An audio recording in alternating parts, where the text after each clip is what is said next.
Next, let's hear from Roxanne Brown. Hi, Roxy. It's good to see you. Roxanne is the International Vice President of the United Steelworkers.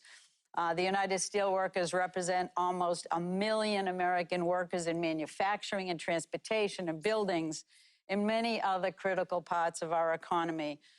Roxy, what can governments around the world do to ensure that we put workers right square at the center of our transition to clean infrastructure? Thank you so much for the question, Gina, and it's so great to see you, and also great to see you as well, President Biden. It's an honor to join this summit on behalf of the 850,000 members of the United Steelworkers Union in the US and Canada, and we really commend the Biden-Harris administration for actively seeking out the voice of labor in this really important discussion. And I would say that is the first part of my answer. Governments around the world can ensure that workers are at the center of a clean energy infrastructure by simply making room for us at the table, like you did today. Oftentimes, policymakers form ideas about what they think is essential for workers in a particular state, industry, region, province, or country, but really only workers can best answer the question of how a net zero economy includes us. And I urge leaders around the world to engage in earnest and honest conversations with workers and unions as policies are being formed, and to understand that workers are key allies in shaping and moving policy and should not be an afterthought.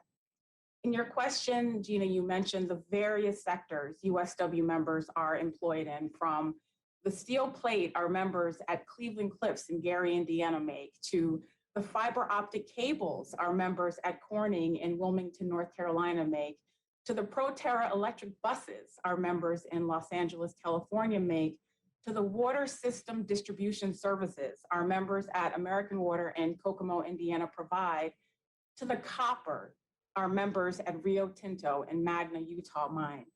USW members literally supply America every day with the components, energy, critical materials, and services for our nation's physical and social infrastructure. And we recently kicked off a campaign called We Supply America to highlight the important role our members play. They're proud to do this work.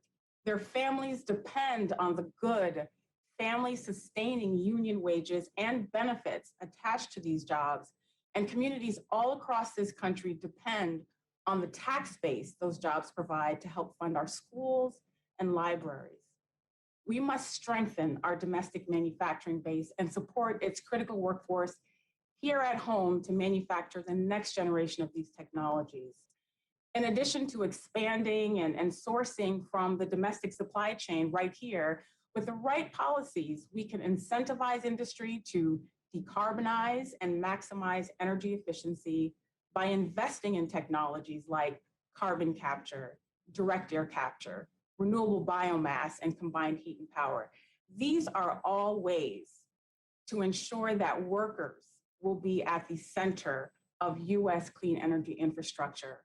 And I have to say, we strongly agree, President Biden, that the American Jobs Plan is a once-in-a-generation transformational type of investment.